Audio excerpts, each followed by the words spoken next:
देशासह राज्यभरात रामनवमीचा उत्साह। अयोध्येत दुपारी 12 वाजता रामलल्लाच्या मस्तकी सूर्यतिलक होणार, तर शिर्डीमध्ये देखील भाविकांची मोठी गर्दी। रामनवमीच्या निमित्तानं नाशिकच्या काळाराम मंदिरामध्ये भाविकांची मोठी गर्दी, तर वाशिमच्या पोहरा देवीचा यात्रोत्सव सुरू। नागपूरच्या पोद्दारेश्वर राम मंदिरातून निघणार शोभायात्रा। एकदाच निवडून आलेल्यांनी मला फुकटचे सल्ले देऊ नयेत, अजित पवारांचा हर्षवर्धन सपकाळ यांना जोरदार प्रत्युत्तर। अजितदादांनी मुस्लिम समाजाचा विश्वासघात केला, सपकाळांचा घणाघात।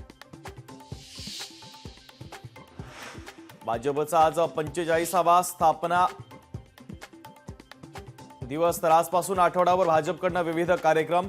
तर पंतप्रधान आणि मुख्यमंत्री काय बोलणार याकडे सर्वांचं लक्ष।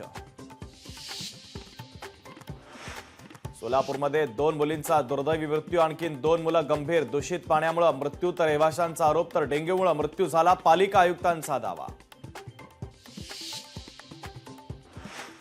करुणा मुंडेंना मोठा दिलासा, धनंजय मुंडेंची याचिका फेटाळली, तर 2 लाखांची पोटगी देण्याचा कुटुंब न्यायालयाचा निर्णय कायम।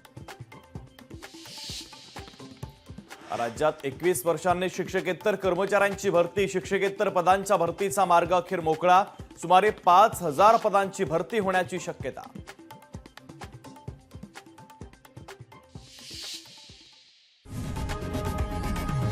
लोकशाही मराठी ऐका, पहा, जागरूक रहा।